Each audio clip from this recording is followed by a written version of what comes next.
Hey everyone, this is Gary K. Welcome to another pre-InfoComm 2025 edition of my Rants and Raves videocast. We've been kind of counting down the days before the show and been focused on some of the bigger, more important manufacturers at the show that you need to focus on. And today's is no exception. We're talking with Jeff Muto, who's the business line director, I should say, at ViewSonic. Jeff, we were talking offline before we started. I kind of feel like ViewSonic is probably one of the most underrated display companies because your heritage and sort of a segment that you dominate, including my own gaming monitor, is desktop monitors. And so I think a lot of people don't realize how much stuff you have for the commercial AV market.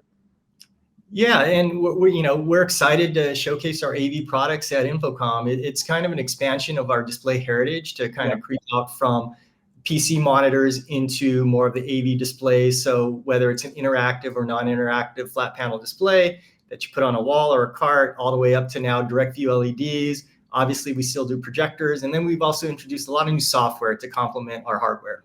Well, let's talk about some of that. You're in booth 3127 at InfoComm. Let's start with the hardware. I think an area that let's first start with your interactive displays. You've got one behind you. Obviously, that's a collaboration board style display that can be used in UC applications, educational applications. Talk about what your offering is there and what we can expect to see when we go to the booth. Okay, the first thing that we'll be introducing and the thing that we'll showcase is the IFP51 series. So that replaces our current IFP50 series, which is in already a lot of classrooms. And the real benefit of the 51 series is that the market's kind of shifted away from the Android open source, so the AOSP products, to being a Google EDLA product. So obviously it integrates better with the Google ecosystem and therefore gives you access to things like the Google Play Store and the full app library that they offer there. So you get a lot of benefit, and that's kind of how the market shifted. So this new product will kind of go along with that trend. Yeah, and that's the 51 series? Is that is the 51 series, yes. Yeah, and so what sizes does that come in, and what are the options? We go all the way up to a 98, so from 55 to 98, yeah. Okay, excellent. And I want to talk about LED for a moment. Y'all have always had a really cool display of the foldable LED that allows you to kind of push it around everywhere. And when people see it, you're first impressed that it's foldable, but what's more impressive is when you have it open, you can't tell that it's foldable. Talk about that and sort of where you're at, which generation of that you're on, and sort of what the options are, because that's an all-in-one. Yes, that is an all-in-one direct view LED. It is foldable. It is quite unique in the market. So the older version was the LDS 135. This next third generation product is LDS 138, and we made a lot of improvements over the years to improve it. So in addition to the fact that it folds out easily, we've moved the control bar and the speaker so you get better access to it. We've also improved the hinge design. So we've gotten a patented hinge to allow you to kind of fold it, unfold it, be sturdier over time, improve the flight case that the product ships in so you could stow it away. So just over the years, we've actually learned a lot and have kind of innovated and built on it. And we're very excited to show everyone at InfoComm the new LDS 138. And do you look at that as primarily, like, what is the primary application for that? I mean, as an all-in-one, obviously you can roll it into a meeting room and turn it into have a display everywhere. But it seems like the application is beyond just integrators selling it to consumers. I think the application is command and control, sort of like portable command and control, but also there's applications like rental and staging. And it seems like kind of a product that would be appealing to everyone. It is. And we've got a wide range of customers that are using it. You've got, like you said, in hospitality, rental and staging, where someone's either purchasing one or renting one for an event, special event, a graduation. You've got schools buying it and putting it in their multi-purpose room, then rolling it out to their gym. You've got corporations that are pulling it out for meetings in their boardrooms, things like that. Command and control, like you said, a mobile command and control where someone needs it to monitor something, a rocket launch or event or something, and then kind of stowing it away for the next one. So yeah, there's so many different applications and use cases for it because it's mobility and transportability, and very unique in the market in that when you fold it up and you pack it up in the flight case, it's very secure to store, unlike a lot of solutions in the market where it's just standard direct view LED mounted to a stand that doesn't necessarily Right. fold away. Yeah, and yours was built to be used that way, which is quite different. Exactly. We're talking to Jeff Muto, who is the business line director at ViewSonic. All right, I want to talk about the CDE31 and CDE G3 series. And I want you to explain why integrators, I believe this is a big draw for you. And I want you to explain why integrators, because I think this alone is one of the reasons why integrators should go by your booth. Yeah, so with that, we bring flexibility. So the CDE31 series has a built-in Android OS. So with it, you can run whatever you want, like our Manager Advanced.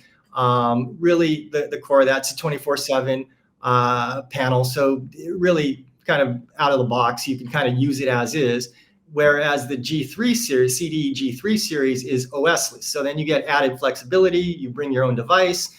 Also, because there's no OS, it's a quicker boot up for a conference room or a meeting room where you just want to use it, connect it via HDMI or USB-C.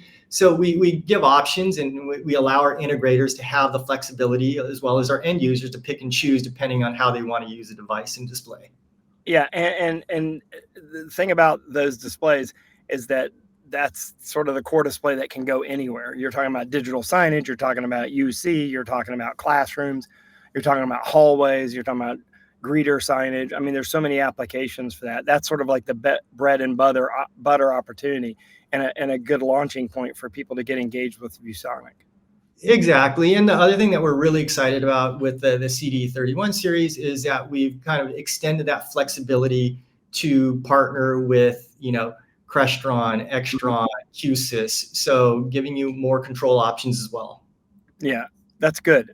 So they have modules for your products. And I want you to talk about software, because I know you up front mentioned that's an important piece of the ViewSonic value proposition.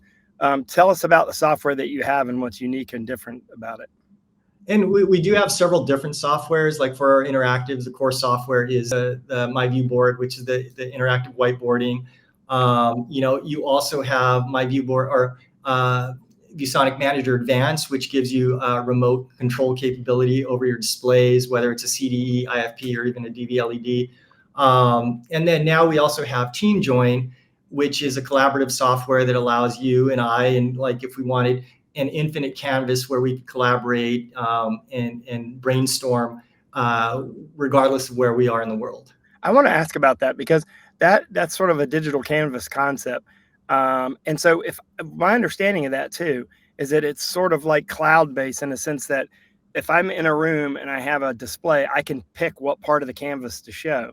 But if I'm on a laptop or anywhere else, I can sort of like scroll around and find and use any part of the canvas myself, right? Exactly. And that's the beauty of Team One, where you got that infinite canvas. You can isolate on a certain section of that canvas, or you can kind of go off. And if multiple people are using it, truly infinite? It is. It's infinite in that I haven't found an end to it myself. Okay. And so when you let's say you use it for an educational application and you're sort of teaching using it linearly across a semester, could you go back in time? Like you could sort of like have each class captured and all the interaction in the class captured that way, and go back in time and review a semester that way?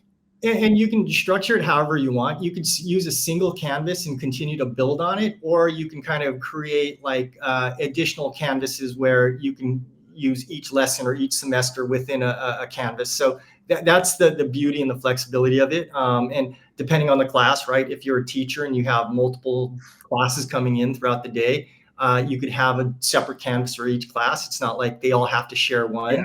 Or if you wanted them to collaborate within a single canvas, you can also do that. So yeah, and then so therefore you have different levels of login and access and all that figured out as well from a security standpoint. Exactly. As a moderator, you could give students different rights than the teachers, or even within a corporate use, a manager can allow certain people view only, others edit rights. That's awesome. All right. So I want to make sure everyone has a chance to write this down. They're in booth 3127 at InfoComm 2025, ViewSonic. You can, of course, check all this out at viewsonic.com, ViewSonic.com. we're going to go to their booth and we're going to shoot videos on everything we talked about. So if you're not going to InfoComm, don't worry. You have a chance to actually see all these videos. Simple to do. Go to ravepubs.com/ViewSonic, and all of the videos we shoot at InfoComm 2025 will come up. In fact, all of the videos we shot at InfoComm 2024 and 2023 and 2022 will also come up. So you have a chance to see sort of everything in the growth of the product line. Jeff, I really appreciate you coming on. Congratulations on the new role. Not so new, but newer role. And thanks for doing this. Thank you, Gary. I'll see you in a few days. Get InfoComm. With rants and raves, you'll be okay. And today is your lucky day. It is rants and raves.